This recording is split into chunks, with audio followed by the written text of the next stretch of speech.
What a field day for the heat down there. 1,000 people in the street singing songs and they carry inside. Mostly saying hooray for our side. These battle lines being drawn. Nobody's right if everybody wrong. When people speak in their mind, getting so much resistance from behind. We got to stop the children, what's that sound? Everybody look, it's going down.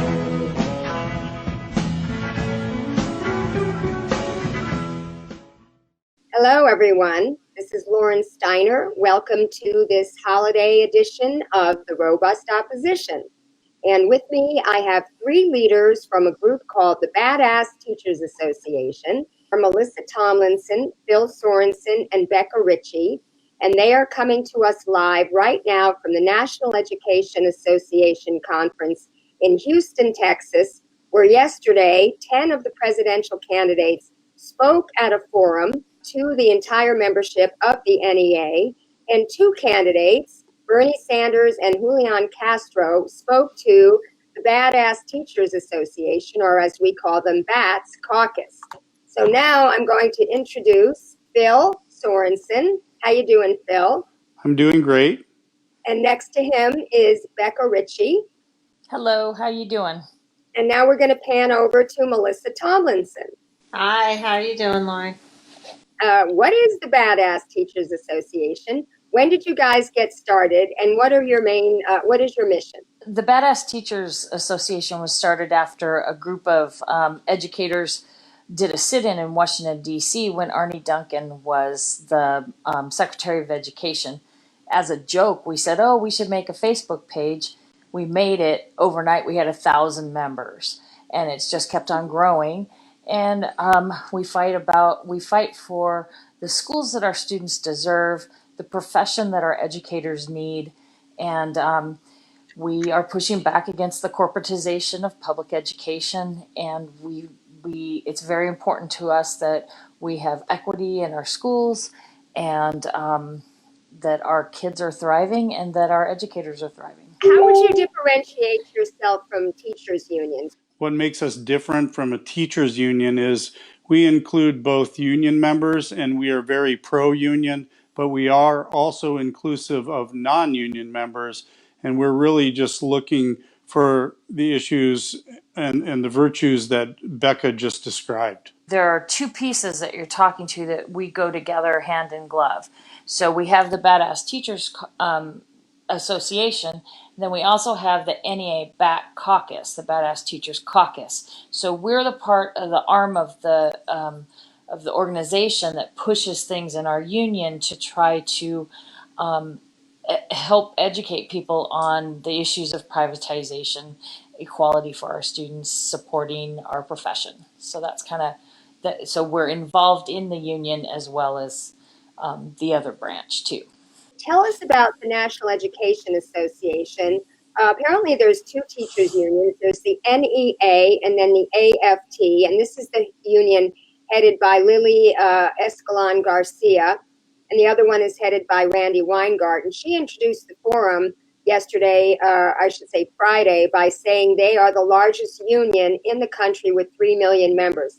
Tell us about that organization and what was the purpose of the conference. Lily Escalon Garcia is our president, and what we had this week was the representative assembly. So in our states and within our locals, people are elected to come to this representative assembly, and members can bring business items to the floor and have their colleagues vote whether or not that would be something that the union would be taking to do, or a belief statement that we may want, or we could do a legislative amendment. So that drives our lobbying section.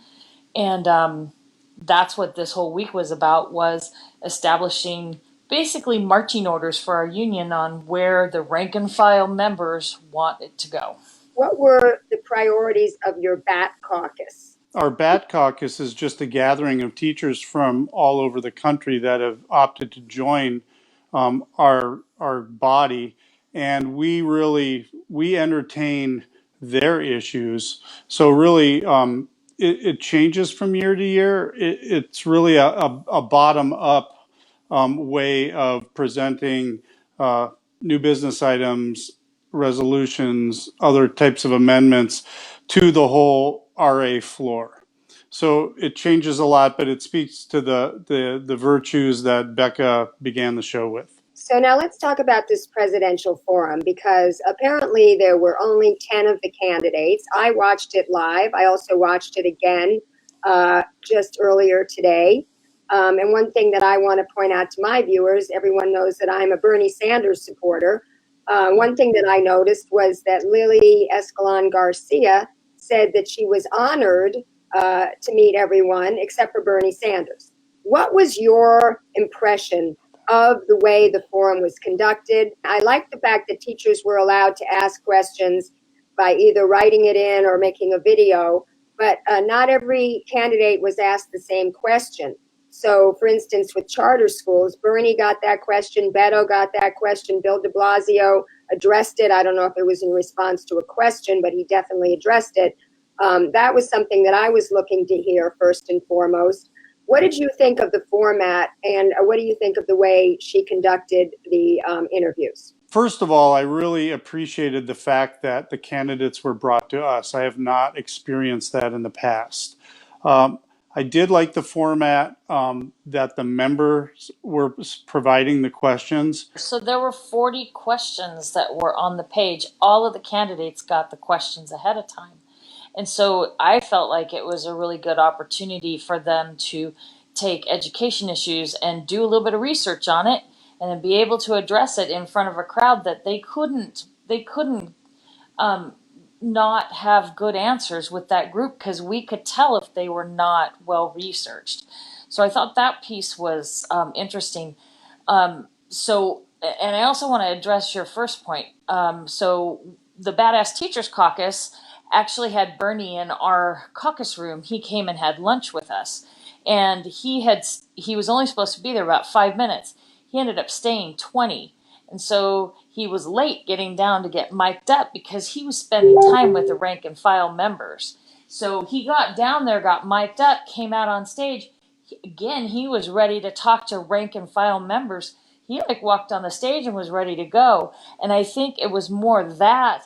I don't think it was a Lily saying it was an honor. I think he was ready to go. And so he was, I don't think it was something that she did on purpose. I think it was more of a, he came straight out and started to talk. So I didn't realize that they were all asked, they were all shown all the 40 questions, but they didn't each get to answer them. So can you tell me if they answered in writing all the 40 questions? Yes, they did. So in order to be invited to the forum, there was a questionnaire that they had to fill out. And I believe that had the questions on it. So they had to answer those questions in order to get an invitation to even be here.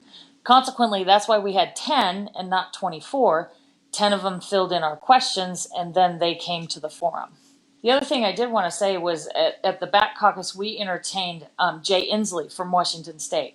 So we entertained him for the first 30 minutes, and then we had Bernie come for the second. Yeah, I was curious about that. I like Jay Inslee, of course, not as much as Bernie. I think he's great to be centering climate change. And I think he had some great answers to some of your questions, specifically that he would take money from oil and gas, currently what they're subsidizing, and throw it to Title I and fully fund IDEA. And I liked that he felt, in terms of the answer to gun violence, that we needed a functioning mental health care system. I feel that too many times people are talking about gun control, which we do need to have, of course, but not really talking about what leads these kids to become shooters. So I wanted to just ask you in each one, and maybe you could let Melissa in on this after you two speak, is if you could just give your overall impressions of the candidates. What answers did you really like? What answers didn't you like? And what did you want to hear more about? I enjoyed the presentation, both that we had from Bernie at the caucus and then also when he was on the stage. I thought that he nailed all of the answers. He really connected with the audience, I thought. He said things that I think resonated, that we've been fighting for 8 years, for 10, 12 years for some of us. I liked Warren also. She said some things that, and I heard from the people sitting around me that they really appreciated what she had to say. Many of our caucus members are from Hawaii, and they loved the climate change piece that Jay brought forward. So I think that those three were kind of the people that I was sitting around. They were liking what they heard from those people. I also like what Becca was just finished presenting about some of the candidates. I think one of the things, to speak a little more generally, I know you want some specifics, is that it was really apparent that the candidates did do their homework, because a lot of them used language, terms such as traditional public schools, things like that, versus more corporate related buzzwords, and that was pleasant to see coming from all of the candidates. I liked a lot of the things that Bernie said. Jay Inslee was a pleasant surprise for me. I thought that he did a really good job expanding beyond climate change and talking about some of the issues that are near and dear to our hearts. But another one that Tim Ryan wasn't really on my radar, and I felt that he was very good speaking to a very large body of teachers. It made me curious to investigate some of his stances on other things more, because he seemed really well informed, and he did share that his wife is a current second grade teacher, and I was not aware of that either. Just like what Phil said about the language that's being used, we're hearing terms that BATS and other groups have been talking about for the past 6 and more years. Wraparound services was brought up, community schools. And again, so I'm in New Jersey, and Tim Ryan came into our state caucus in the morning, and a lot of people from New Jersey were very interested to learn more about him. He was not on our radar at all. Because we're kind of fighting the narrative of Cory Booker. So we've been engaged in kind of exposing a lot of what people feel about him with his education views, and making sure people are informed about his education views. So Tim Ryan hadn't been in any of the conversations yet. Okay, well, I wanted to talk specifically about this charter question, because that's the one that intrigues me the most. I love the way that Bernie Sanders said, right off the bat, that, the education was not supposed to make a bunch of hedge fund billionaires rich. I think he really got to the meat of the matter in a way that none of the other candidates did. And I made some notes about how long it took Beto O'Rourke to actually get to the question about how he was going to stop, charter school and vouchers. And after, talking about his kids go to public schools, he was going to increase funding for public IDEA to $20 billion, $500 billion to alleviate disparity between white and minority schools, which is good. I'd like to see the details of that. Educator training to expand master teachers. And finally, at 1:45, into his 3 minutes of time, he said no money to vouchers in private schools. And with 30 seconds left, he said the one sentence: there is a place for public nonprofit charters. And I'm wondering if this has to do with the fact that his wife sits on the board of a charter school. Your thoughts? That term charter school, it's interesting because it seems to be manipulated a lot. There are sometimes what are referred to as public charter schools, and then there are private charter schools. But charter schools, whether they're run by a nonprofit or a for-profit organization, they're all governed by a board that is appointed and is not democratically elected. And even if a charter is nonprofit, which are the ones usually referred to as a public charter, they're often managed by some other third party. So the language is really important, and maybe Melissa can go a little farther in talking about this issue. It's also important to keep in mind that we do have one state that has charter schools that are run by the public school district. So when you look at charters from state to state, they look differently. And then even within that state, they look differently. So this is why we seem to be having such a problem with this language and developing an exact understanding of what we do not want in terms of anything that is not a public school. So as the conversations continue further on through the elections and we speak hopefully with more of the policy people on all of the candidates' teams, we're hoping to clear up a lot of that understanding and move the conversation forward to a better understanding. We know that Bernie Sanders just developed his Thurgood Marshall plan of education by talking with Diane Ravitch, who is the guru, as far as I see it, in our movement fighting education privatization. And I think he clearly understands when he said there should be a no funding for for-profit charters and a moratorium.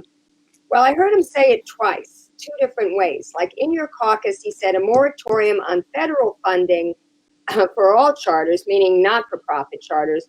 And then he said a moratorium on new charters in the general audience. And I was wondering if any of you picked up on that discrepancy.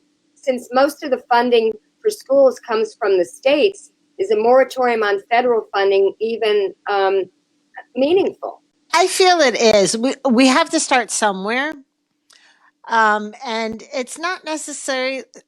Taking away that federal funding will place more of a burden on the state funding to come up and try to support the money that they feel should go to charter schools. So even to take that kind of source away when our states are underfunding our schools and so drastically underfunding our schools, it's going to make an impact, and it's going to reduce and hopefully, completely stop the funding of the charter schools. It'll become more apparent that this money is being siphoned away from the public school district and into the charter, and more community members and parents are going to realize that money needs to be sent to the public schools for the equitable resources that we need. It's been nice to see the candidates taking the time, like I said earlier, to learn more about the issue. And like Melissa said, it is a good start. I think if you would have asked many of these candidates 2 years ago to talk about charters, there wouldn't have been much discussion at all.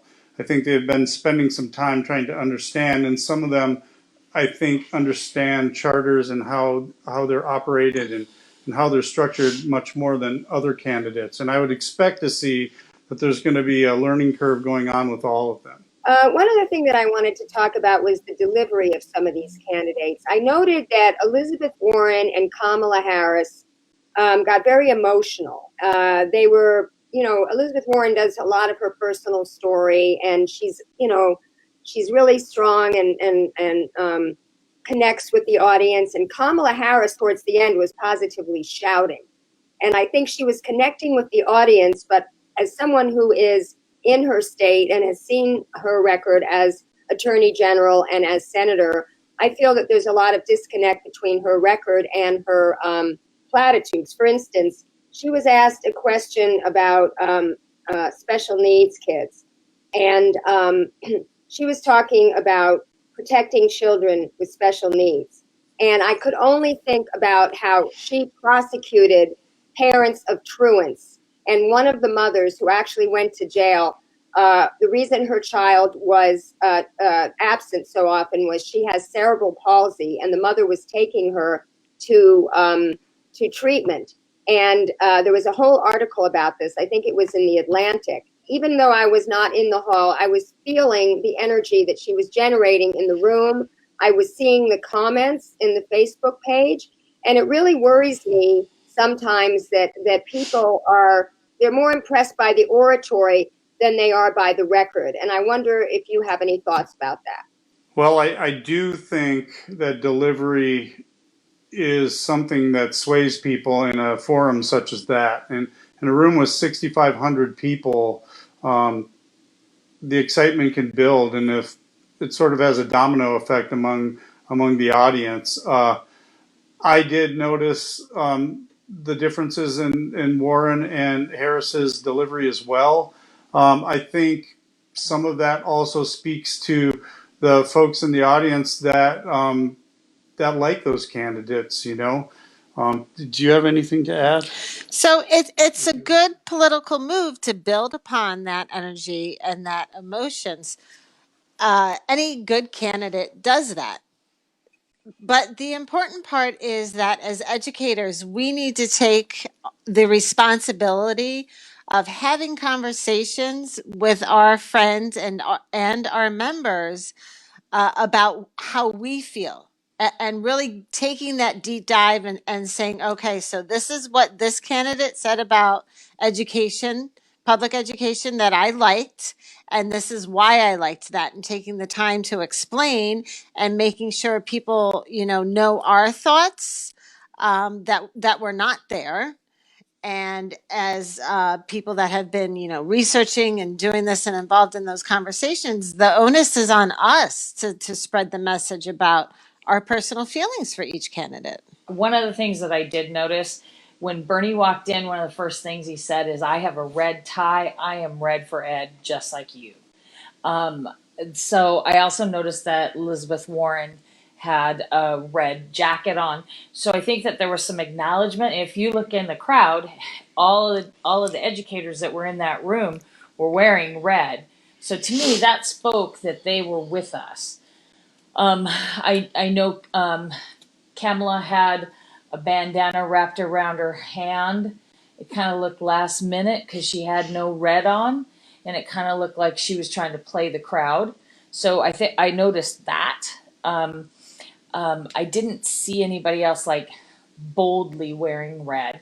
And I notice that because I wear red all the time. It's the new black.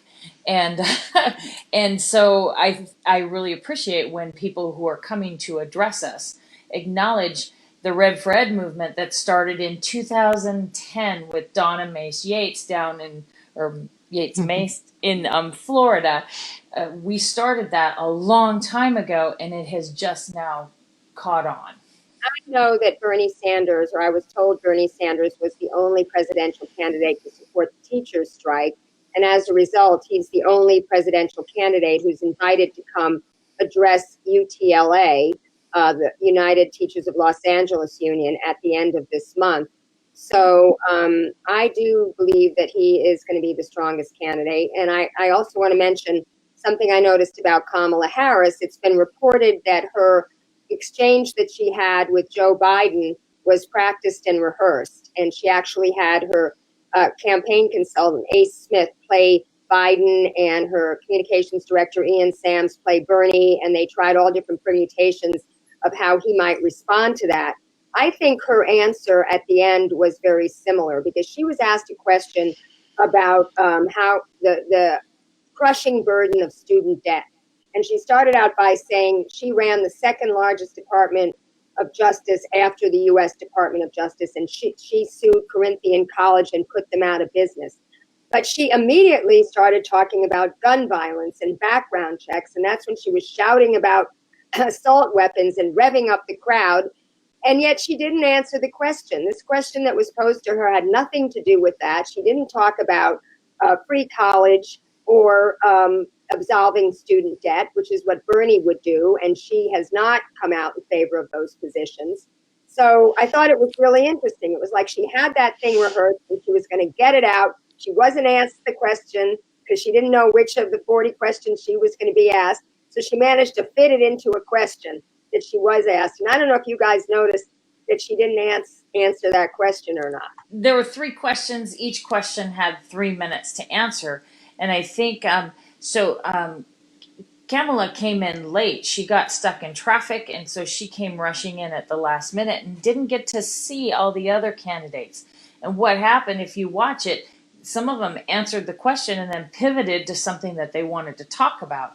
Well, like the first question that she answered, she left a minute 40 on the table. She didn't pivot to another another, so she had more time that she could have talked to us, that she looked back and got the next question. And then she did it again on the second one, and she seated another 20 seconds. Then on the last one, she finally figured out, oh, I can, here's the question. I should use the whole 3 minutes for what I want to say. So I think that was something, that another thing that I noticed. That the people again around me, now I'm from Washington State, so we have a more progressive lean in the majority of our people. We have, although we do have some people who are more conservative in their views, but I heard that they were not impressed with Beto. Not at all. Um, the one thing that was said over and over again, and is that they would say Bernie, his ideas have come and gone now. And I'm like, no, everybody's moved to his position. And so that was an interesting conversation that I had with colleagues around. I'm like, everybody's saying what Bernie has been saying for the last 40 years. They're finally saying it now. So that was another thing I gleaned from the people around me. It's concerning to me that teachers, who are his largest donors by profession, that teachers would be echoing that, because they know, like I said, that he's been there with them since the beginning. He comes and he stands with any kind of workers that are on strike. I'm just kind of wondering now, boy, if the stalwarts are going to abandon him, my goodness, that does not bode well. So, well, I can tell you that our caucus room, not one of them were abandoning him. They were just like totally supportive of his message and what he was saying.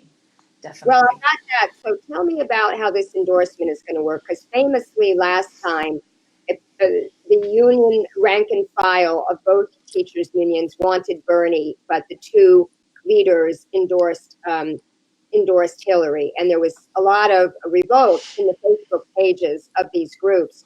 Can you tell us, there was a vote taken up about how the endorsement was going to go? Can you talk a little bit about the different permutations and what they ended up deciding on? I don't know if it's fair to say that all teachers wanted him. I think that, and I was a Bernie delegate, so I'm going to go right there and say that I repped him in our state. But from being involved in several groups that I'm in that are around the country, there were other states that were not necessarily supportive of him. And I've talked to those rank and file members, so it wasn't like made up by the union. I do believe that the process was broken last time because there was no mechanism to actually talk to the members in the states, so that the people who were going to DC to do the vote at the national building were carrying the message of the members. There was no way for, and the way the process works is the PAC board, that's the NEA PAC board, decides who they want to endorse. And the PAC board is representative of the state presidents, and they cast their ballots depending on how many members they have in their state. That gives them what percentage of votes they get. So they figure out who they want to recommend to the NEA board, and they make that recommendation, and then the NEA board votes to endorse that. Then it comes to the body at the next RA to add the rank and file voices with that. So that's kind of the process. They've already started doing a more in-depth process this time, so I'm very hopeful that there's going to be a way to capture people's voices for the state presidents and the NEA board directors to take that message back to Washington, D.C. I'd like to caution about painting a broad brush over what we believe happened. So I'm in New Jersey, and we actually had communications and really told our representative body that we were not completely happy with an endorsement of Hillary Clinton. So New Jersey did not vote to endorse Hillary Clinton. They listened to us, and we we spent messages and had conversations that allowed us to be heard in our state. So the final question that I want to ask you now is about the action that you teachers did with on behalf of the migrants. Want to talk about that? We had a protest during the Social Racial Justice Conference before RA, and that took place right in front of the convention center. And then those who were interested marched to the detention center and protested there, outside of there, and put pressure and kind of shone a light on how the face of the detention center looks like a public building. So we had an incident where one member went up to read the signs, right? You see a door with signs, you're going to walk up to it and read what the signs are, like any public building. It looks like you can go in potentially. So she attempted to read the signs, and somebody came out and even made her back up away from the signs. And then there was another one Tuesday after all of the business was done, and that one had I'm hearing like 1,000 teachers, 1,500 teachers that went and marched to the detention center again. So I and Becca and Phil, you were with us as well. So we had a guest speaker already scheduled that evening out of respect for the work that Karan Blair does for Alliance to Reclaim Our Schools, and the fact that he was traveled to come speak with us and took the time. We honored that, and we listened to what he had to say and had an amazing conversation with him afterwards. Yeah, that march too was led by the Hispanic caucus. Gladys Yes. Marquez is the chair of that caucus and does amazing work all over, and she really got that going along with Shane Parmalee. She was also key in getting that march and protest to go. And I mean, holding signs, informing people where to meet, all of that, and all of those things, along with the Stonewall protest, or not protest, but block party and presentation. All of those happened because of something that came out of BATS last year. We had a new business item that we would have a direct action while we're in Houston, and that's the rank and file. Let's flex our muscles while we're here. So we did quite a bit of that. I want to just ask you to mention anything that you wanted to talk about that I didn't get to talk about. So I'm going to be the past chair. So when gavel dropped tonight, I no longer am the chair of the Badass Teachers Caucus, but Phil is. So I'm really excited to see where the caucus goes. We've grown from 20 members when we met in Colorado to 311 dues paying members. And we just continue to grow and keep on doing the good work that we do. And the way we work with the caucus, and the caucus is a part of us, it's just been amazing. We're quite proud and honor and value and see the work that we do, and are also very excited about Phil coming in as chair. Well, my priorities for this coming year is to really learn about all the behind the scenes operations of the NEA Bat Caucus, and to continue those and come up with some new sort of member driven ideas to push it further, to grow our numbers and to become more effective, because we now we have a monthly call with NEA leadership. That didn't happen when there were 20 members at the original formation of the caucus, and we're legit. You know, our voice is sought out. We don't have to try to make our voice heard. They want to hear our voice, and I want to continue that and continue that that way that we can hopefully influence our larger national union. Becky Pringle, our vice president, shared that we are the conscience of the union.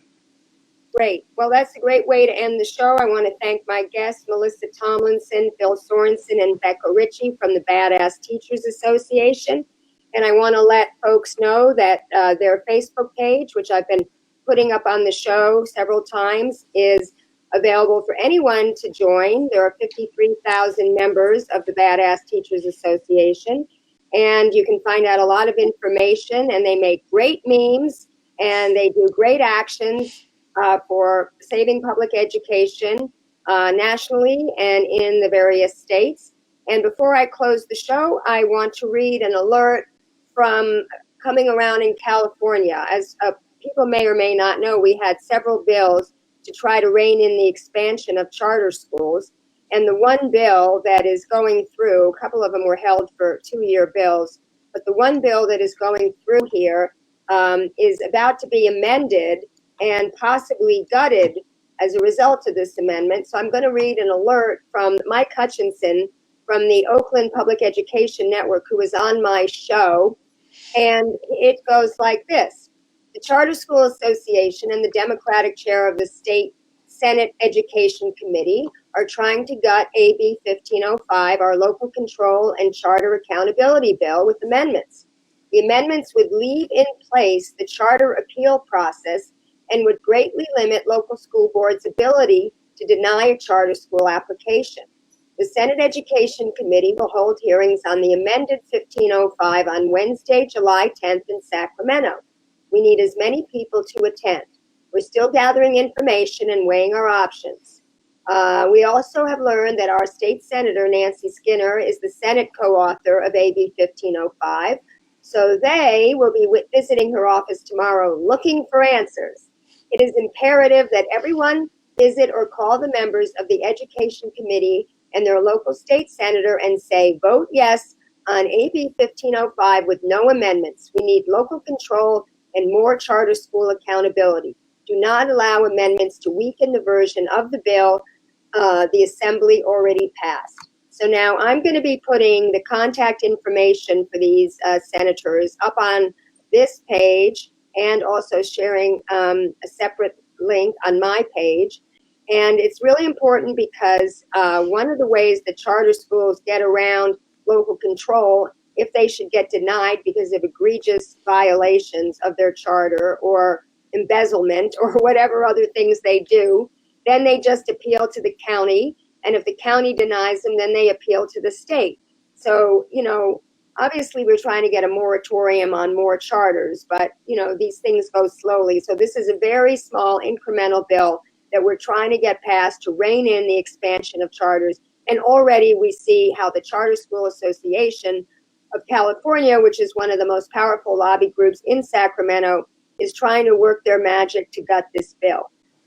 So also unrelated to education, while I have viewers, I want to mention that they're doing the same thing with a bill called AB 1504 in California, which tomorrow is going to be before the Senate Energy Committee. And this is a gut and amend bill by Chris Holden, which is trying to bail out PG&E from their wildfire liability, which it's already been proven that they caused the recent wildfires, and because of their lack of maintenance of their equipment. And they're now trying to pass on the cost to ratepayers and taxpayers. So I've got an alert on my page, which I will post again. People need to call. They can call today and leave messages. They can call tomorrow. The hearing's going to be at 10:30 in the morning. So I want to again thank my guests from the Badass Teachers Association. Tell folks who are watching to please share this show. Follow me on Twitter at Lauren_Steiner, and keep fighting.